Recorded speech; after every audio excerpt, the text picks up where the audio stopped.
Okay, today is a very special video. I have a special guest with me, Randy Santel. I'm sure you all know who he is. He agreed to be on for an interview with me. I'm very thankful for that. Welcome to the show, Randy. Hey, yeah, thanks for having me on. I appreciate it. Yeah, you said something about you're getting ready to go on a tour, and I want to talk about your tours. Why do you do your challenges in a tour fashion? Is it because you want to, like, the experience of like a vacation type thing, or do you prefer shotgunning challenges? Why do you do tours? The biggest thing is it's just the most cost-effective way for me to get everywhere we need to go. And it's a whole lot of fun, and I get to focus all of my attention on the tour at one time and go to as many places as I can. And then we have enough content to upload onto our YouTube channel for many months at a time. So I'm able to take basically a break and lose all that weight while also focusing on other things, such as I'm in school right now to become a registered dietitian. So we still have content all the time that Magic Mitch can upload, but I don't always have to be eating. So like this tour we're going, it's a Northwest USA tour. I've only got about 3 weeks to tour before I start my spring semester again, but we'll be going to 10 different states, basically from Wisconsin to Oregon, and I'll be getting wins in 7 new states, doing challenges in 3 states I've already been to, Washington, Wisconsin, and Minnesota, but then I will be up to 45 states total, getting close to that 50 mark. Wow, that's amazing. How many wins do you have total at this point? Right now, I've got 446. I just got back from Tampa, Florida, where I got 5 wins. I was able to do challenges with my friends down there, Michael and then Devin, and then I did a challenge with Nate. Wow, that's awesome. And are you going for that coveted 500 win mark? Well, the goal is to get wins in all 50 states and then 30 countries. I'm at 17 countries right now. I don't think by the time I get 500, I won't be there. So I think it's going to take about 600 wins to get there. Wow, and do you know all of the countries that offer food challenges that you haven't even been to yet? Oh, yeah. Yeah. In this upcoming summer 2017, Mitch and I are going to go to Australia for about 2 months, and I think we're going to get to New Zealand as well. I think there's enough challenges to sustain us there. We're going to go to all the main cities. But then in 2018, we're going to be going to Asia during my summer break, and then that will really get us to the 30 because there's a whole bunch of different countries in Asia with food challenges, and also we need to sneak in a Scandinavian tour where we go to the 4 countries of Scandinavia in Europe, which are, of course, Norway, Finland, Sweden, and Denmark. But yeah, no, there's plenty of countries to get to. Wow, did you ever expect yourself to get this into it and just be able to like go around the world and do this for like I'm assuming you do this for a living. Yes, yeah, this is my only job, and it does pay for everything. It doesn't pay for an extravagant life, obviously, but no, things are going well. We were able to get to, I think, like 14 different countries in 2016 and a whole bunch of states. So, no, it's been a good time. Far as doing that many challenges, I remember back when I was doing challenges, after I did a challenge, I wouldn't even want to touch food for like the next 48 hours. But you seem to be totally fine with just doing challenges day after day after day, and sometimes even twice in the same day. So is that something you have to grow accustomed to, or are you just an animal in that aspect where you can just eat crazy amounts all the time? That's definitely a funny thing. As the owner of foodchallenges.com, I do offer a lot of suggestions and tips, and a lot of people come to me for advice. And it's always funny when people are really getting into food challenges and they're really worried about doing 2 in 2 days. And it's funny to laugh because it's laughable because I was once there back in 2010, 2011 when I first started. But no, it's something that you got to get accustomed to. There's definitely some physical things that you have to know up front that you'll be dealing with. It's not an easy thing, and that's one thing we try to, and it's one thing that many people that watch our YouTube channel don't really understand. Like during that Eastern tour where we went to 25 different Eastern states in the USA, we were doing challenges basically for 78 days, I think. There were a few days off, obviously, but yeah, it's just back to back and sometimes twice a day. But yeah, a lot of people expect for me to be doing a hard challenge all the time, and it doesn't work like that. We try to do a harder challenge but space them out so that there's a few easier ones in between. You can't the stomach is a muscle just like your arms or any of your skeletal muscles. You can't overwork it to excess all the time. There's got to be some balance. Yeah, I'm sure you're very strategic in choosing what challenges you do when and how big they are and the type of food just so you don't overwhelm yourself. Mitch and I typically use the word reckless, but there is a little bit of strategy. But to say that I always am careful and am strategic I think, would be delusional. But I do try to make sure when I am putting my schedule together that everything is fairly realistic. Okay, okay. And you said you use some sort of like digestive aid and like fiber capsules and stuff like that just to help it. Can you explain like how Yes. that works? Before all of my challenges, I use digestive enzymes, basically. They are basically reserves to help my digestive enzymes that my body already produces. It just helps. Your body's not meant to process a 72-ounce steak or a 8-pound burrito or whatnot. So I take those digestive enzymes, and because of that, I don't really get that tired feeling afterwards. Like after a normal person eats like a really huge meal they're not used to, their body will start using all of its energy to digest that food. Well, mine doesn't really need to do that because I've got those enzymes. And then your body, with all these food challenges, you don't really get enough fiber to process all that. So when we really need to, say I have like a challenge like 18 hours later, I do take some fiber supplements. It's by a company called Health Plus that I really like. It's basically super colon cleanse. Try not to use it too much, but it definitely does help when needed. Okay, gotcha, gotcha. And from that, I'm gonna go to your schooling. It's really interesting to me because I'm actually in school right now for to become a dietitian as well. Oh, you And are? I didn't know that. yes, I am a dietetics major, fourth year at the University of Georgia, and Huh. I'm graduating in May. And when I heard you're going into it, I was like, wow, that's Where just. are you looking at for internships? I was gonna apply to Georgia State, Georgia Southern, UAB, maybe Memphis, and a couple of other schools, maybe Birmingham or something.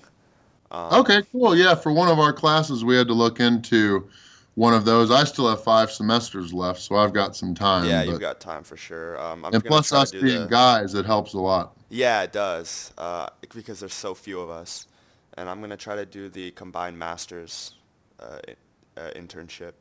Oh, you are? Okay, cool. Yeah. All right. Yeah, so that's where I'm headed. And what made you, I mean, obviously, your big thing is food. So I'm guessing like you just wanting to promote balance, I'm guessing is your main drive to become a dietitian to show, hey, you can be healthy and still be a competitive eater if you just watch it and just moderate yourself and take care of yourself in the off season, so to speak. So is that like your main reason to become a dietitian, or do you have another motive, or?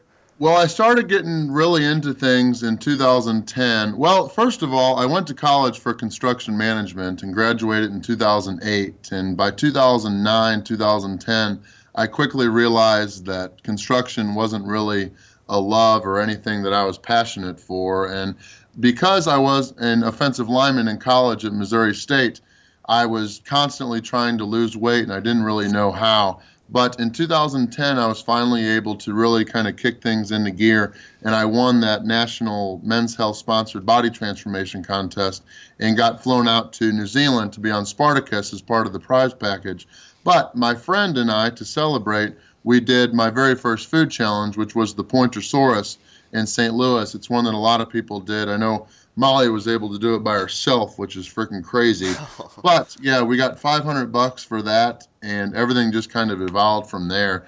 And I did realize during that 2010 transformation that I still didn't know what the hell I was doing.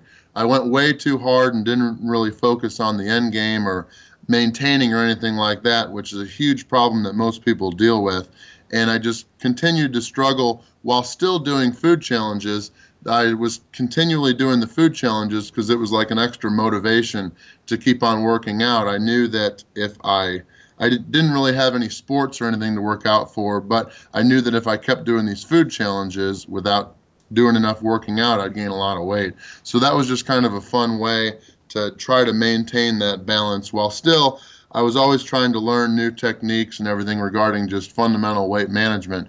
In 2012, I was able to lose 51 pounds in 10 weeks, and I got ripped up again with I am able to get an 8-pack. I haven't had it since 2012. But You should do one of those Furious Pete transformation things for the yeah, haters. well, you have to take a lot of time off. And with food challenges, I only have so long of breaks or whatever. And then in order to get to the 600, I have to continue at my pace and do as many as I can. So we always have content. If I took a whole lot of time off and got down to having abs again and stuff like that, well, once I started the food challenges again, it would make all that unproductive because I would gain a whole lot of that initial portion of weight back again.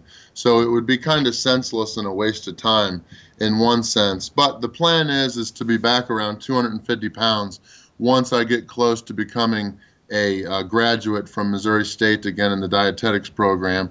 And then, yeah, because one thing I definitely believe in is practicing what you preach. I hate when nurses say they smoke, or and obviously, as you know, in the dietetics field or in personal training or anything, there are quite a bit of overweight people that try to help people with weight loss, and they're obviously not practicing that stuff themselves. Right. So once I really shift over from food challenges into helping people with weight management, I will be at a point in my life where people can actually understand it and be willing to accept what I have to say or help them with. So does that mean in the coming years you'll be significantly slowing down in your quantity of food challenges? Well, not really because I want to, just because of school, really. We only have the summers to do the international tours, and then on the other trips we'll be doing smaller USA tours. And plus, I'm getting to a point where there's not that many. I mean, there are still tons of food challenges, but due to competitive eating and food challenges in general being kind of a dying sport right now, a lot of food challenges are closing. Not many are opening up.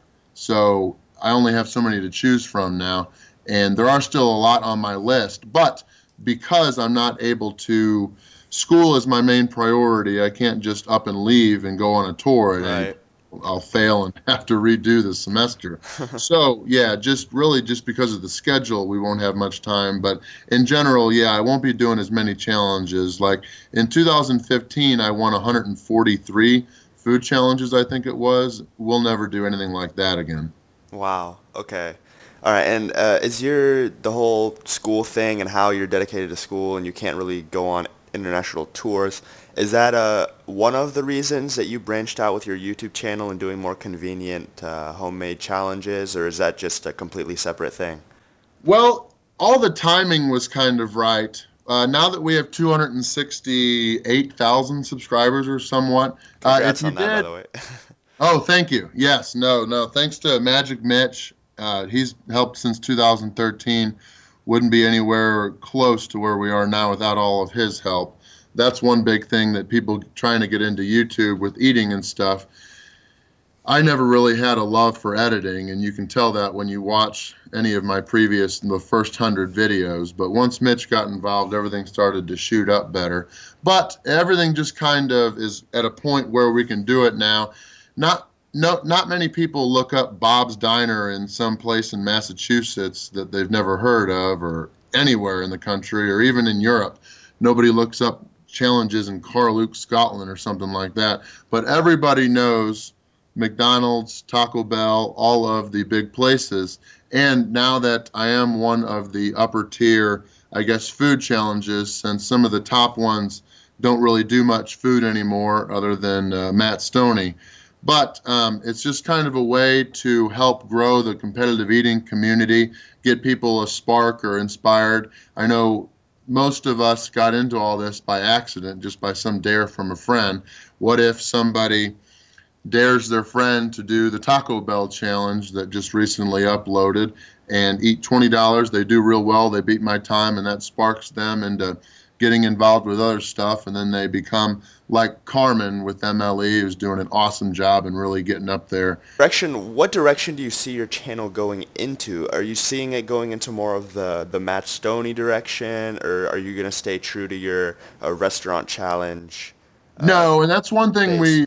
one reason we built the $20 value menu challenge around being a challenge is I never really want to get to the point where if you start eating just whatever people want you to eat, it's never really going to be good enough, and eventually you're going to try to eat glass or some dumb shit, is what my dad always says. When are you going to start eating glass? Just That's joking funny. around with me. But no, Monday and Wednesday videos will always be dedicated to restaurant food challenges, and restaurant challenges will always be the focus. But by doing these new, more fun, more updated, this content, the $20 value menu challenge, that will attract more subscribers and viewers. And then those subscribers and viewers will also be able to watch our Monday and Wednesday food challenge videos, which will get more traffic to those. And just having 3 great videos a week will really expand and help the channel. I think it's going to be a very good 2017. Yeah, I'm excited to see the direction your channel goes into as well. I've been watching you since the pre-Mitch days, so we'll see now like how much your channel's transformed over the years. It's really cool, and just to see you grow and hit that 250,000 subscribers. Yeah, and Uh, as you continue to get bigger, continues to become easier. Because I know I have obviously we all have known of Matt Stoney. We both started around the same time, and I remember when he did that 500,000 subscriber burrito in he shot California, up. Burrito Oh Zila. yeah, he Yeah, shot up. everything just shot up from there because it gets easier. Like they say, your first 100,000 is the hardest, and then everything just kind of gets easier from there. So Yeah. we'll see what happens. Yeah, and I have one more question for you before we end this interview.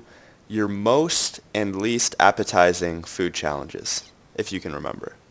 My most appetizing challenge, I would definitely love to go back and get it. I know Molly just beat it. I haven't found out her time, but I'm sure it was quicker than mine. But the 8-pound cheesies challenge in Illinois, I know quite a few eaters have done that now. It's funny too, because for winning, you get like a 2-hour prize of a whole bunch of beers, but nobody's ever used theirs Wow. yet. So we need to like do a big meeting and just have that'd be a fun party. But yeah, it Yeah. was 5 layers of grilled cheese sandwiches, basically, or melts. It was just an awesome challenge. And regarding worst challenge, I typically don't just call out restaurants as the worst.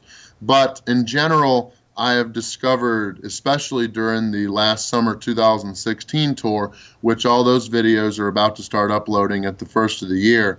But any restaurant that adds way too much sauce, Mm. whether it be mayonnaise, ketchup, mustard.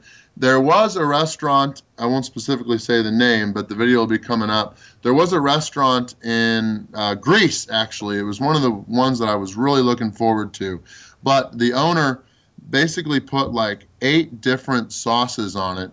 And just there was almost more sauce than meats and bread and all that. And it was by far the worst because it was a team challenge with Mitch and I. And I think for both of us, it was the worst food I've ever had. Wow. It was what I most look forward to because I've always wanted to get to Greece for a food challenge, but because the owner added so much sauce, it was the worst thing I've ever had. Yeah, I could see that getting overwhelming really quick, and just the Well, you can have texture a too. very good, it's like barbecue just in general.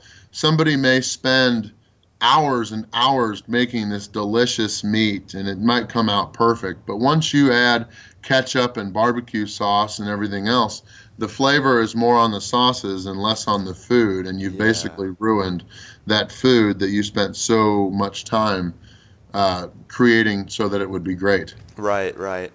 Okay, thank you so much. That's all I have for you, Randy. If you have any other questions for me, No, I appreciate you having me on the show. We'll have to talk more later about dietetics and stuff. I didn't yeah, know yeah, you for were into that. sure, for sure. I really appreciate you reaching out to me and wanting to be on here. And I'll try to get this video edited within the next week and put it up. So thank you so much, Randy, Yeah, I look for. forward to seeing it, and I'll definitely share it as well, of course. And Well, thanks, Randy. Thank you so much for being on once again. Um, and I will definitely stay in touch with you, and I'll let you know the status of the editing and when I will put up the video. all right, hey, have a good Christmas. Yeah, you too. Merry Christmas. All right. See ya.